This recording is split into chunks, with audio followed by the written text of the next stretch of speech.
My greedy mother-in-law demanded an extra $5,000 for shopping. I refused, and she hit me hard with a baseball bat. I dropped to the floor while my husband just stood there, watching this drama unfold and not stopping his mother. I was filled with anger. That night, I left the house, determined to seek revenge. The next morning, when they woke up, I had a big shocking surprise waiting for them. My name is Lisa, and I want to share my story, a story that began in a world filled with dreams but quickly spiraled into a nightmare. At 29 years old, I was an online entrepreneur living in Dallas, Texas, thriving in the digital marketplace and earning about $30,000 a month. To outsiders, my life might have looked enviable. I worked from home, setting my own hours, and enjoyed the fruits of my labor. But behind closed doors, I was struggling in a toxic marriage to my husband, Ryan, and his controlling mother, Evelyn. It all started with Ryan. We met in college, both ambitious and full of hope. We shared dreams of success, and for a while, it felt like we could conquer the world together. We married 3 years ago, thinking love would see us through anything. But as the months rolled on, reality set in. Ryan lost his job about 8 months ago, and that's when everything began to unravel. At first, I didn't mind supporting us. After all, I had built my business from the ground up, but the weight of responsibility started to feel like a mountain on my shoulders. I worked harder to make sure our bills were paid, the mortgage was covered, and groceries were stocked. Yet, instead of gratitude, I faced demands. Evelyn, Ryan's mother, was always hovering nearby, her eyes glinting with greed. In her late 50s, she had her own ideas about how I should spend my money. She never missed an opportunity to remind me of my duty as a daughter-in-law. "You're doing so well, Lisa," she would say, her voice dripping with false sweetness. "Surely, you can spare a little more for family." The first time she asked for money, it was a few $100s to cover her luxury trip to a resort. I hesitated, but Ryan encouraged me to help her out. "It's just a little something to make her happy," he said, his eyes pleading. I relented, thinking it was harmless. But after that, it was never-ending. Evelyn's demands became more outrageous over time. One evening, she called me into the living room. "Lisa, we need to talk," she began, her tones serious. "I've been thinking about my wardrobe, and it's looking a bit shabby. I need at least $5,000 for a shopping spree. You can afford it." I froze, my heart racing. "Evelyn, I'm already covering everything. The mortgage, utilities, groceries, all of it comes from my income," I replied, trying to keep my voice steady. "I can't just keep giving you money for luxuries." Her expression twisted into one of contempt. "You think just because you earn a little that you can ignore your responsibilities? This is your family too, Lisa." Her words cut deeper than I cared to admit. "Family? You mean the family that doesn't contribute anything to the household?" I shot back, my patience wearing thin. I expected Ryan to step in, to defend me, but he remained silent, his gaze cast down. The silence felt like betrayal. In that moment, the tension in the room snapped. Evelyn stood up, her frustration boiling over. "If you can't help, then maybe you should just get out of this family," she yelled, her face flushed with anger. "Maybe you should talk to Ryan about contributing." I shouted back, feeling a rush of defiance. Her eyes narrowed, and in a fit of rage, she picked up a baseball bat that was leaning against the wall. Before I could react, she hurled it toward me. I barely had time to flinch before it struck me in the face, the pain radiating through my entire body. I stumbled back, clutching my cheek, as tears of shock filled my eyes. "What the hell, Evelyn?" I gasped, trying to catch my breath. I looked to Ryan, desperate for him to intervene, but he stood frozen, watching the scene unfold as if it were a reality show he couldn't change. My heart sank deeper. I realized in that moment that I was truly alone. "You're ungrateful," Evelyn screamed, her voice echoing in the room. "You think you can just take without giving anything back? You don't belong here." It was a turning point, the moment I understood the depth of their manipulation. I felt a mix of rage and despair as I staggered back, the pain in my face overshadowed by the hurt in my heart. I couldn't believe I had let things escalate this far. That night, I packed my bags. I didn't care that Ryan wasn't home. He had gone out with friends, leaving me to fend for myself. I gathered my belongings, determined to reclaim my life, even if it meant returning to my parents' house. As I drove away, tears streaming down my cheeks, I felt a strange sense of relief wash over me. It was as if I had finally broken free from unseen chains. But along with that relief came a simmering anger, a desire for revenge. In the days that followed, I stayed at my parents' house, contemplating my next move. I knew I had to file for divorce. I was done living under the control of Ryan and his mother. I was tired of being treated like a bank instead of a partner. My resolve hardened as I thought of Evelyn's cruel words and Ryan's betrayal. I could see them coming back, begging me to return. I imagined Ryan, looking for sympathy as he promised to change, and Evelyn, all sweetness and light, pretending nothing had happened. I wouldn't fall for it again. But I had a plan. I needed to take control of the situation. If they wanted me back, they would have to pay for it. The thought of making them transfer ownership of the house into my name danced in my mind. It was a risky move, but I was done being the victim. As I plotted my revenge, I couldn't help but feel a mix of dread and excitement. I had a long way to go, but I was determined to reclaim my life and my worth. And I was ready to face whatever came next. Little did I know the battle was just beginning. Days turned into a week after I left, and the initial pain of my departure began to fade, replaced by a fierce determination. I was ready to take control of my life. My parents were supportive, offering me comfort and encouragement, reminding me that I deserved to be happy. They saw the bruises, not just on my face but on my spirit. One evening, as I was sitting at my parents' kitchen table, my phone buzzed. I glanced at the screen to see Ryan's name flashing. My heart raced. I hadn't spoken to him since the night I left. I hesitated for a moment, but curiosity got the better of me. I answered. "Lisa?" Ryan's voice sounded small, almost defeated. "Can we talk?" Why? "So you can convince me to come back." I shot back, trying to keep my anger in check. "No, it's not like that. I want to apologize. I didn't know what to do that night. Mom, I never thought she would go that far." His words trailed off, and I could hear the guilt in his voice. "Really, Ryan? You didn't know? You stood there and watched while she attacked me." I felt the heat rising in my chest. "You didn't lift a finger to help me?" "I'm sorry." I was shocked. I thought it would calm her down if I didn't say anything. His excuse fell flat, and I could feel my patience wearing thin. "Save it, Ryan. I don't want to hear your excuses. I'm done with this." I hung up, the familiar sense of betrayal creeping back. Over the next few days, I felt a mix of emotions: anger, frustration, and determination. I knew I had to take the next step. I spoke with a lawyer about filing for divorce, laying out my plans to ensure that I would not be taken advantage of any longer. My lawyer explained the process and advised me to gather financial documents and evidence of my income. The thought of facing Ryan and Evelyn again sent shivers down my spine, but I was resolute.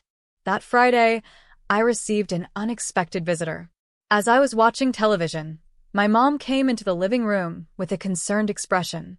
"Lisa, someone's at the door for you," she said hesitantly. My heart sank. I knew who it was before I even opened the door. When I did, there stood Ryan and Evelyn, looking uncharacteristically subdued. "Can we come in?" Ryan asked, glancing at Evelyn, who wore a tight-lipped expression. I stepped aside, not because I wanted to, but because my curiosity was piqued. They walked in, and I could feel the tension in the air. "What do you want?" I demanded, trying to keep my voice steady. "Lisa, we're here to talk about what happened," Ryan began. Evelyn chimed in. "I've come to apologize as well. I acted terribly, and I understand that you were hurt. We just want to work this out." Her tone was softer than usual, but I could still detect an undertone of manipulation. "Work what out? You mean continue to take from me?" I crossed my arms, leaning against the doorframe. "We realize now that we were wrong." "I shouldn't have thrown the bat," Evelyn said, forcing a smile. "I was under a lot of stress. But we're family, and family should support each other.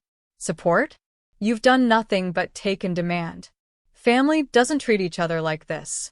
I felt the anger boiling inside me. I'm not going back to that life. I'm filing for divorce.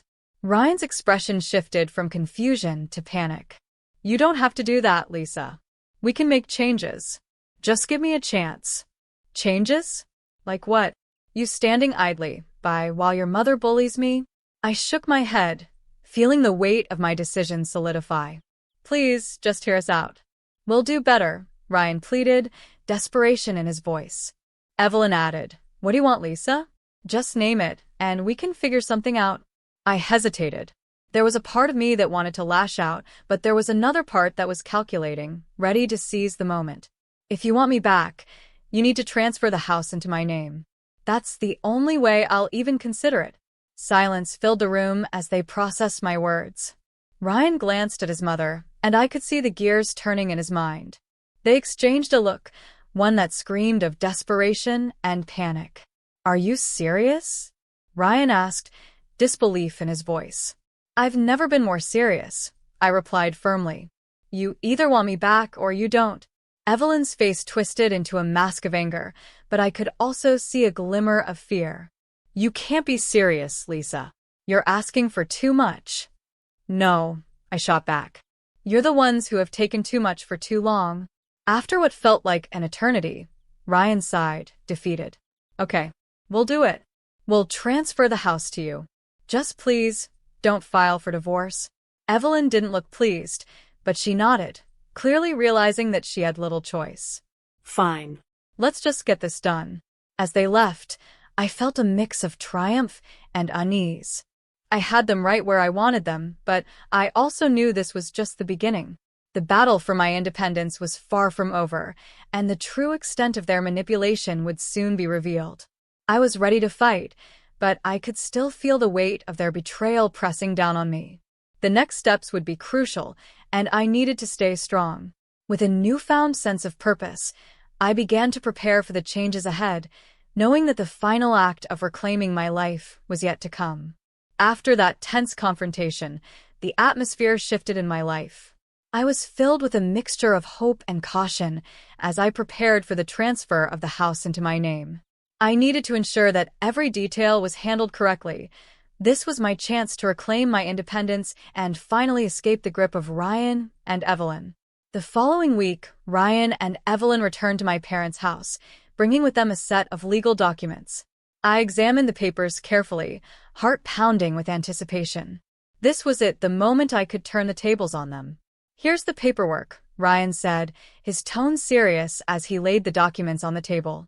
You just need to sign here, and the house will be yours. He looked at me with a mix of hope and apprehension, as if he were unsure how I would react. I picked up the pen, hesitating just for a moment. You do realize what this means, right? I asked, locking eyes with Ryan. This isn't just about the house. This is me taking my life back. Evelyn stepped forward, her expression darkening. You're being foolish, Lisa. You're throwing away your family for a piece of property. Family? I laughed bitterly. You've treated me like a financial burden, not a family member. This is about self-respect and independence. With that, I signed the documents. A rush of adrenaline surged through me as I felt the power shift. The house was now legally mine, and for the first time, I felt like I was taking control of my destiny. Once the paperwork was complete, Ryan's demeanor shifted. His earlier desperation gave way to something darker, almost threatening. You think you can just walk away? You don't know what you're getting into, he warned, his voice low. What are you saying? I asked, alarmed. Things are different now, Lisa. You're making a big mistake, Ryan replied, a chilling smile creeping onto his face. Evelyn jumped in, trying to regain control of the situation. This isn't just about you anymore. We're family. You'll regret this. But I was done listening to their threats. I stood tall, my resolve unwavering. I won't regret taking my life back. This is the last time I'll let you manipulate me. As they left, the tension hung in the air like a storm cloud, heavy and foreboding. I was relieved yet anxious. knowing that I had only begun to fight the battle for my independence. The next few days passed slowly as I settled into my new reality. I had a sense of freedom I hadn't felt in a long time, but it was tinged with uncertainty. I filed for divorce, gathering my thoughts and preparing for what I knew would be a tumultuous legal battle. I was ready to face whatever came my way. Ryan and Evelyn would not take this from me. They had manipulated me for too long, and now it was my turn to take charge. I couldn't shake the feeling that they would come back, desperate to reclaim their control. I was prepared for their attempts to regain their grip on my life. Whatever games they played, I was ready to outsmart them. As I lay in bed that night, staring at the ceiling, I felt a mix of emotions swirling inside me. I had taken a bold step toward my independence, but the consequences were still looming ahead. I knew the road wouldn't be easy, but I had faith in my ability to fight for my future. The battle was just beginning, and I was determined to emerge victorious, no matter what it took. With the house now officially mine and the divorce papers filed, I felt an exhilarating rush of power. But the calm before the storm was all too palpable. I knew Ryan and Evelyn wouldn't take this lying down. As the days passed, I prepared myself for the inevitable confrontation, mentally rehearsing my lines and reminding myself of my worth. A week later, I received an unexpected phone call. It was Ryan again. I took a deep breath before answering, steeling myself for whatever he had to say. "Lisa, we need to talk," he began, his voice lacking its usual bravado. "I don't think you understand the situation." "Enlighten me," I replied, keeping my tone firm. I just think you should reconsider the divorce. This isn't just about the house. It's about our future together," he said, desperation creeping into his voice. "Future? Ryan, you made your choice when you stood by while your mother abused me. There's no going back now," I said, my heart racing. "Evelyn is worried about you. She doesn't want to lose her family," he pleaded, but I could hear the underlying thread in his words. "Family? You mean the family that treats me like a financial source? I'm done with all of that. I'm taking my life back," I asserted, feeling the weight of my words. I ended the call, but the anxiety remained. That evening, I decided to go for a walk to clear my head. As I strolled through the quiet neighborhood, I couldn't shake the feeling that they would strike back. And sure enough, the very next day, they showed up at my parents' house, their faces twisted with anger and desperation. "Lisa," Evelyn shouted as soon as I opened the door. "You can't just do this. You're making a terrible mistake." "Making a mistake?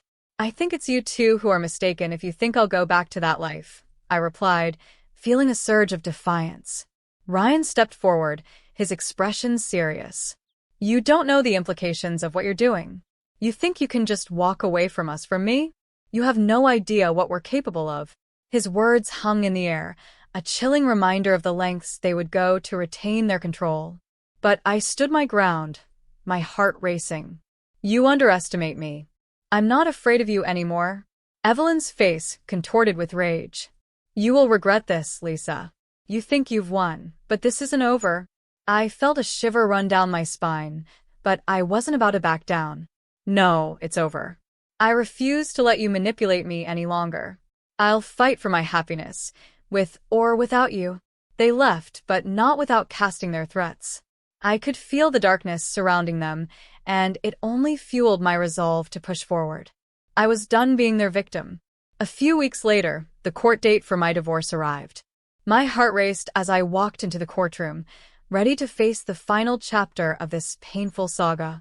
I had gathered all the evidence I needed, texts, emails, and records of my financial contributions. I was ready to show the judge the truth of my situation. Ryan sat across from me, looking defeated yet dangerous. His mother's presence loomed behind him, a dark cloud that reminded me of the manipulation and control I had endured for far too long. As the proceedings began, I felt a wave of calm wash over me. This was my moment.